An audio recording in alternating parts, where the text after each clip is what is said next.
É porque a gente está fazendo essa transmissão ao vivo.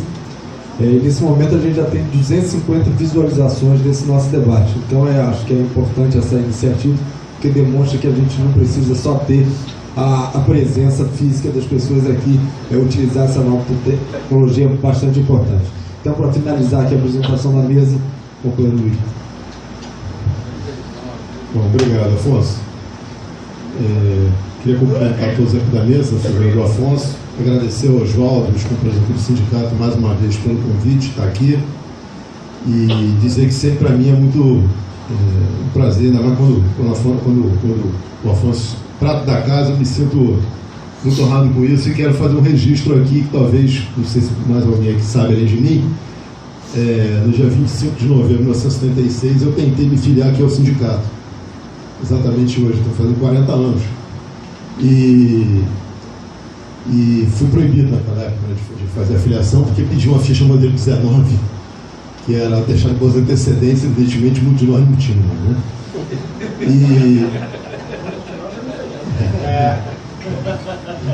E aí, enfim, um ano depois a gente conseguiu fazer a filiação, e aí começamos a montar aquela oposição e tal, aqui a gente veio ganhar o sindicato, mas 78, mesmo assim, como o Alexandre tinha saído, muitos de nós não pôde entrar na chapa. Mas, enfim, depois acabei virando diretor aqui do sindicato na década de 80, o que foi para mim uma honra muito grande, assim como foi também diretor da CUT, do Andes, estava comentando aqui, enfim. Aos sobreviventes aqui desse debate, nessa leitura dessas horas, eu confesso a vocês que eu não pretendo esgotar talvez nem meu tempo todo, porque eu acho que em termos de avaliação de conjuntura, depois de ouvir o Gilson, a Fátima, o Pomar, eu não teria muito mais a acrescentar, talvez, para ser mais franco, eu acho que eu não teria mais nada a acrescentar do ponto de vista disso que aqui foi colocado.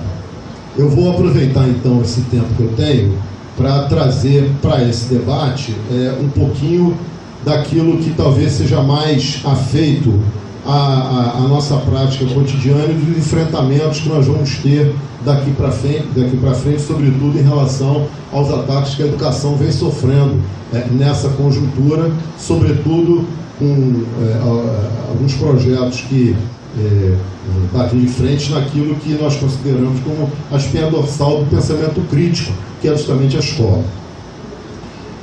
A gente sabe que, só fazendo um resgate, a gente sabe que a gente está no meio de uma crise absurda, que o capitalismo internacional, que começou basicamente em 2008, né, com a bolha imobiliária nos Estados Unidos e tal, e que veio se agravando, e não tem dúvidas que isso tenderá a se agravar, né, mundialmente.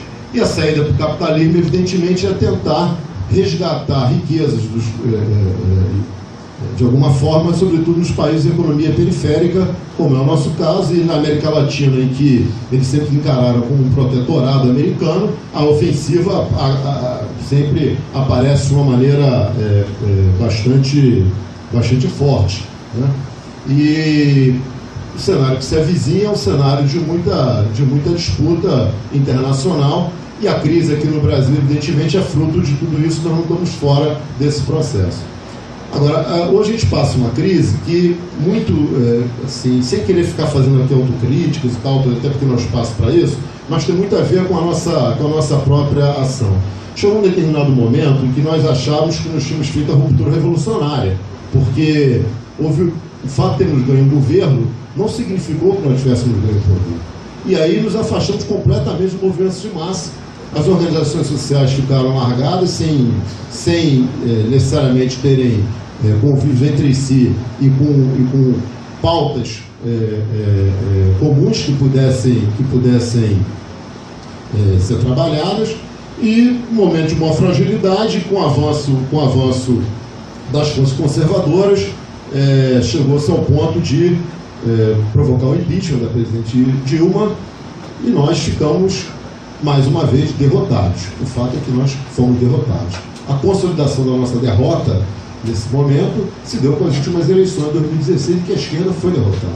Aqui já foi dado algumas soluções para isso. algumas perspectivas, a necessidade da unificação da esquerda, então a plataforma mínima em conjunto, enfim, uma série de coisas. Mas o fato é que nós precisamos nos preparar para esses embates que vão se dar daqui para frente. No campo da educação, eu acho que nós temos uma pauta com 3 pontos fundamentais. Pomar já falou aqui rapidamente sobre uma delas, que nós vamos ter que enfrentar. O primeiro, toda tentativa de desmonte da educação, do ponto de vista nacional, né, com a aprovação da PEC 55, que vai significar um sucateamento absoluto da educação maior do que aquele que foi tentado se fazer na década de 90 com os governos do PSDB. Em segundo lugar, a tentativa, sempre se pensa nisso, de um esvaziamento do pensamento crítico dentro das nossas escolas, agora com essa tentativa dessa medida provisória que avança sobre o ensino médio, tentando tirar aquilo que, aos olhos da burguesia, é aonde nós conseguimos tratar das questões políticas, etc., nas escolas. Então, toda proibição ou redução da utilização de disciplinas como história, geografia, filosofia, sociologia, enfim, na nossa escola, é um ataque que nós precisamos resistir. Não tem dúvidas sobre isso, de que isso não começa agora. O Pomar chegou a levantar isso aqui no final da sua fala, e disse que até não teria tempo para desenvolver, até gostaria de ouvi-lo sobre isso, que eu acho que o Pomar vem contribuindo muito com esse debate, pensamento da esquerda no Brasil, sobre a origem do projeto Escola Sem Partido. Eu me lembro que no final da década de 80, saiu um documento que era uma educação para a América Latina, que foi produzido pelo setor de inteligência americano. E isso deu origem, na época, na década de 90, aqui ao 2208, que separou o ensino propedêutico com a formação profissional, enfim, uma série de processos que nós passamos, mas toda uma tentativa de criminalizar a escola e botar a escola como o centro nevrálgico de qualquer formação de pensamento crítico de oposição ao avanço do capitalismo. No Brasil, lá em 2004, quando um advogado, o senhor Miguel Najib, escreve o primeiro projeto de Escola Sem Partido, né, não tinha nem esse nome naquela ocasião, e posteriormente esse negócio começou a crescer. Eu vou dar um salto aqui, todo mundo já deve saber disso. O deputado Flávio Bolsonaro apresenta um projeto na Assembleia Legislativa do Rio de Janeiro. No ano seguinte, 2015, o seu irmão, Carlos Bolsonaro, apresenta na Câmara dos Vereadores do Rio de Janeiro. Né? E de lá para cá, depois o senador Magno Alves apresenta também o PLS, o Senado, com o mesmo conteúdo. O projeto de Escola Sem Partido, na verdade, não é o único projeto. São vários projetos. Na verdade, são 11 ou 12 projetos que estão tramitando hoje. Mas todos, na sua essência, têm mais ou menos o mesmo conteúdo. Tem um que é o 9.11.11, que vai um pouco mais além, que ele proíbe até a discussão sobre a transversalidade do currículo, interdisciplinaridade, uma série de coisas. Isso é um pouco mais grande. Esse aí, muito provavelmente, até o Najib tem se mostrado contrário a essa ideia. Mas no centro disso tem todo um ataque que vem se tentando fazer ao campo mais avançado da educação. Não é à toa, por exemplo, que mais recentemente as escolas federais, mais propriamente os institutos federais e o Pedro II, foram discriminados e no resultado do ranqueamento do Enem sequer apareceram, porque eles sabem que aquele projeto ali foi um projeto que deu certo, foi um projeto que vingou, foi um projeto que foi além, inclusive, da própria universidade. A universidade hoje no Brasil, ela está como está, paquiderme do jeito que ela é, apesar de ser um baluarte do pensamento crítico nacional, ela é muito atrasada em uma série de coisas. Me lembro que há 8 anos atrás, nós apontávamos para fazer uma reforma do ensino superior e setores da esquerda, inclusive, foram contrários àquilo ali, abandonaram a mesa de negociação. E hoje o que você tem nas universidades que não? Eleição para reitor em lista tríplice, coisa que o Instituto já não tem mais, são eleições diretas. O peso dos docentes nas eleições, 70%, 25% para os técnicos administrativos e 5% para os estudantes. Nos institutos federais é um terço. A própria composição dos conselhos universitários, que a universidade tem amplo peso do corpo docente e sem nenhuma relação com o mundo externo, com a sociedade, não estabelece nenhuma relação dialética na formulação do seu projeto político-pedagógico, nos institutos federais, as centrais sindicais participam. Hoje a CUT e a CTB participam João Jorge Cruz era representante do Instituto Federal do Rio de Janeiro, pela CTB. Fora que tem participação das entidades científicas, é paritário em relação aos alunos, docentes, discentes, egressos e discentes internos, enfim. É uma outra realidade. E aí os caras tentam escamotear o quão que esse modelo de gestão democrática de educação é efetivo na formação dos estudantes. E aí escondem o resultado, por exemplo, do Enem. Não é à toa que isso vem acontecendo. Então, o ataque que se dá hoje à escola, através do projeto Escola Sem Partido, está nesse bojo do ataque que se pretende dar à escola. E um detalhe, não é simplesmente um ataque ao professor, como muitos tentam dizer, na criminalização do professor. Eu trouxe aqui, só para aproveitar, vocês devem conhecer, mas quando você abre o site do movimento Escola Sem Partido, você encontra isso aqui escrito: Escola Sem Partido, por uma lei contra o abuso de liberdade de ensinar. O programa Escola Sem Partido é uma proposta de lei que torna obrigatória a afixação em todas as salas de aula do ensino fundamental e médio de um cartaz com os seguintes conteúdos. E aí vem um cartaz: deveres do professor. Nos deveres só diz não pode, professor não pode isso, professor não pode aquilo, professor não pode não sei o quê, professor não permitirá que os direitos assegurados nos itens anteriores sejam violados pela ação de terceiros dentro de sua sala de aula. Enfim, esse é o projeto. Na verdade, está se tentando escamotear uma coisa mais grave: querem calar a escola.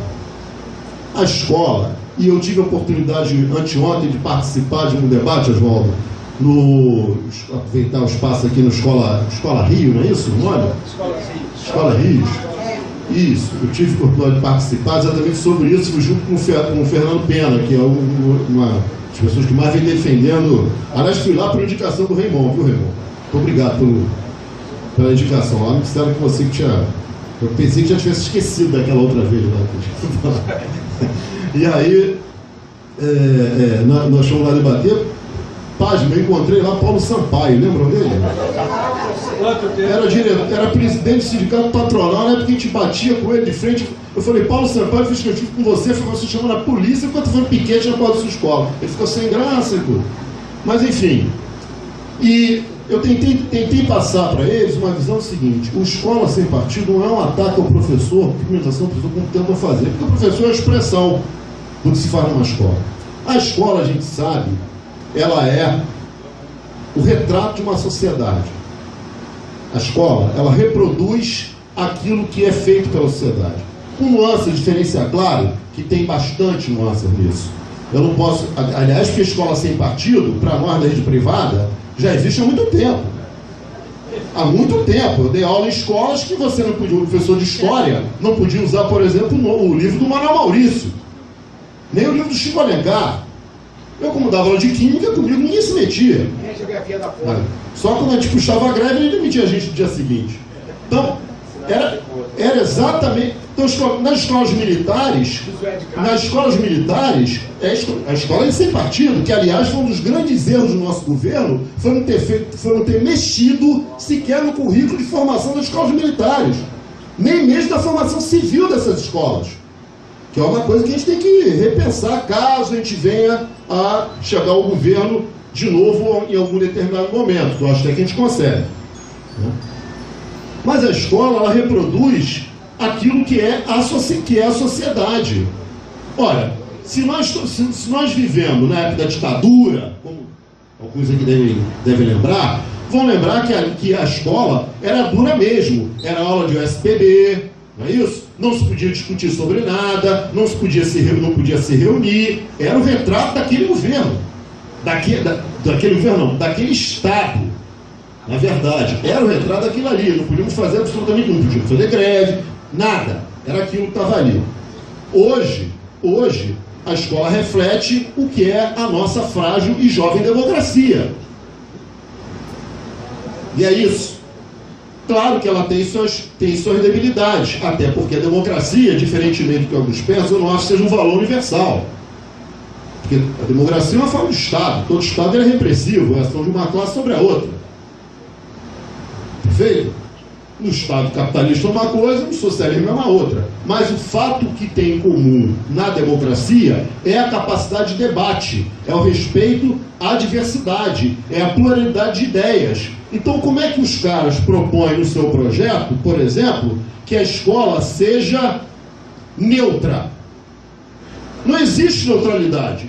A própria composição física da escola, ela já é um fator ideológico. Aquela escola que tem um platô que nem esse que nós estamos aqui em cima, com todo mundo olhando, os alunos todos olhando um para a nuca do outro, isso reflete uma ideologia.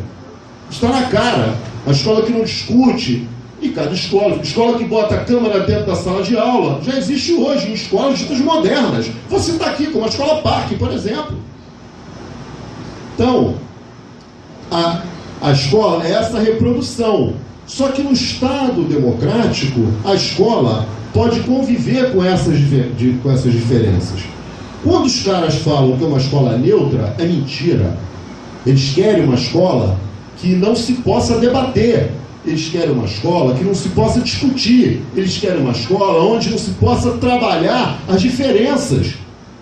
Isso resumido em dois artigos apenas. Então, o que eles querem é uma escola totalitária. Então, o totalitarismo é uma ideologia. Então, para as falas que a escola que eles pretendem é uma escola sem ideologia. Não, é uma escola que tem uma ideologia autoritária, totalitária, antidemocrática. É isso que o projeto escola, e é contra isso que nós temos que debater. Talvez nos professores, nos trabalhadores da educação, seja a principal tarefa nesse momento, é derrotar esse projeto. Derrotar esse projeto. Porque derrotando esse projeto, nós estamos derrotando uma parte importante da complementação do golpe que estão tentando dar nesse país, que vem sendo dado nesse país e que vem se aprofundando. É fundamental nesse determinado momento entender que a unidade dos professores, a unidade do movimento docente, com os demais trabalhadores da educação, passa pela derrota absoluta desse projeto. Nós temos que ter isso como tarefa prioritária. Não tem outra tarefa para ser feita. O projeto ele aponta características assim abomináveis. Imagina o seguinte: cada professor só poderá falar sobre a sua disciplina. Como é que eu não trabalho a interdisciplinaridade? Eu vou usar um exemplo que até uma vez eu usei aqui. Você vai pegar um tema, vou usar, talvez que alguns se lembrem. Você pega o índio. O professor de história só pode falar história de índio. O de geografia só vai poder localizar índio no mapa. O de desenho só vai poder desenhar índio. O de matemática vai contar índio. Os que sobraram. Né? Então, e mais do que isso, como é que você trabalha a questão da orientação pedagógica na escola? Que orientação é essa? Quando lá no artigo 3º diz que a orientação dos alunos deve obedecer à exigência dos pais e da religião que por eles terem sido escolhidos. Acabou os orientadores pedagógicos. Acabaram os orientadores pedagógicos. E o mais grave está na questão que eles apelidaram de ideologia de gênero. Como se nós, professores, fôssemos capazes de dizer para uma criança qual deve ser a sua opção de gênero. Hoje, como se alguém pudesse fazer isso.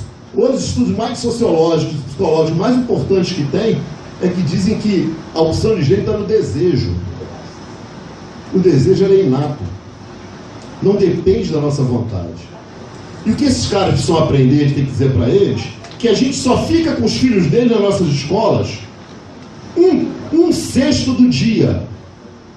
O resto do dia, eles ficam com a família, ficam na internet, ficam com os amigos, vão jogar futebol, vai para o clube, fica na comunidade. Não é com a gente que eles ficam. Até porque eu digo que estudar é para quem tem tempo, né? Não, é impossível querer nos imputar essa responsabilidade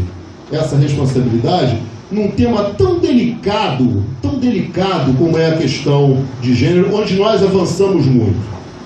O projeto é tão absurdo, eu não sei se todos aqui estão me estendendo muito nesse tema, eu já queria aproveitar, porque eu podia se falar que já, acho que mais ou menos já foi falado. Os caras têm a coragem de dizer que o Paulo Freire, que foi demonizado por eles completamente, que o Paulo Freire aprendeu e se sentiu livre para colocar as suas questões depois que o PT chegou ao poder. Está no site dos caras. Está no site dos caras. Então, amigos, é com esse tipo de gente. Mas sabe qual é o pior? Encontra eco. Porque disfarça.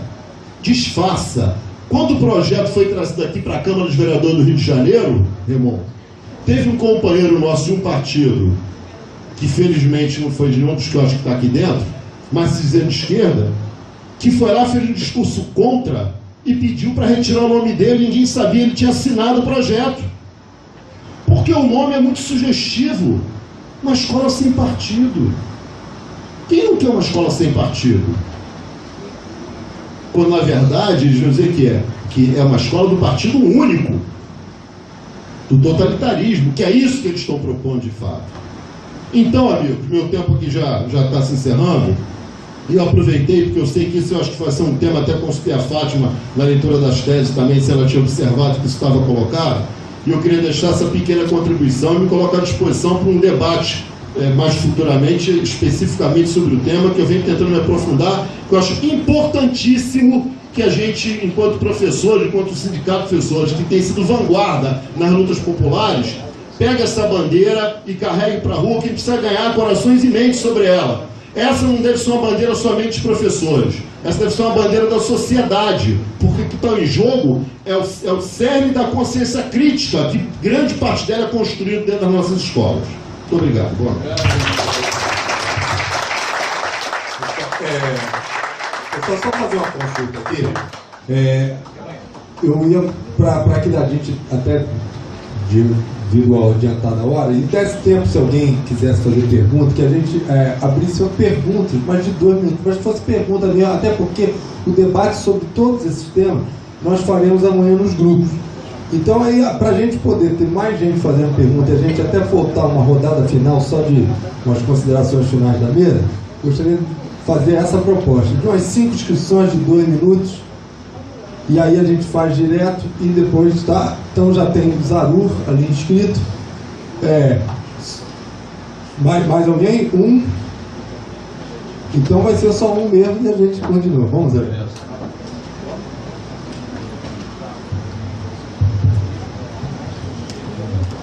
Boa noite a todos. Eu gostaria de ouvir de toda a mesa, mas em especial do professor Walter Pomar. Todas as falas foram altamente esclarecedoras, né, diria em nível de excelência. Eu sou professor da faixa, da Alonso, Faculdade de Comunicação aqui no Rio, e originalmente sou jornalista. E tenho mais de 20 anos em redação de jornais, emissoras de rádio, televisão, etc. Há um tema que me parece, aqui foi dito sem medo, e eu gostei muito, que nós temos de aprender com a direita. né? Então, que não há negociação com fascista, né? Talvez tenhamos sido muito leves quando poderíamos tê-los esmagado conceitualmente falando, né? O que neste discurso e na própria prática governamental, né, de 13 anos de governos trabalhistas, né, do PT, enfim, o que faltou para que se apropriasse um governo progressista mais efetivamente da questão do nacionalismo, do patriotismo, né, que parece uma bandeira exclusiva da direita. Parece que a esquerda tem um pouco de medo, né, de tocar no assunto, porque lembra sempre o militarismo, a ditadura, etc. Né? E um dos primeiros atos do governo golpista foi mudar o lema da bandeira. Tá? Então estamos quase novamente com o ame ou deixo. Eu penso que nós devemos inserir isso na narrativa de desconstrução do golpe de Estado. Que é um golpe de Estado, obviamente, não é só para a ruptura democrática, é contra o país. As elites brasileiras, o professor Walter Pomar muito bem explicou ali, né, subservientes aos interesses estadunidenses, eu afasto até o uso do termo americano, americanos somos todos, considero um ridículo absoluto quando alguém chega dos Estados Unidos e o outro diz, fulano chegou da América. Qual é o continente aqui, hein? Pois é, então a colonização está até no discurso. Então, pediria a palavra da mesa, né, de todos, enfim, mais especial ao professor Walter Pomar, se faltou um pouco na construção, né, sobretudo da comunicação pública dos governos petistas, a apropriação e o debate do tema nacionalismo, né, e há uma diferençazinha, mas enfim, patriotismo também. Por fim, né, o que eu diria entre os muitos acertos dos governos progressistas do PT, talvez o maior erro tenha sido não disputar a narrativa jornalística, né? Não ter avançado com a lei de meios, sobretudo no governo Lula, né? E nós nos mantemos com meia dúzia de famílias, né, que oligopolizam a comunicação de massa. E não nos iludamos, a maioria das pessoas ainda forma e deforma a sua opinião pelo que está no Jornal Nacional.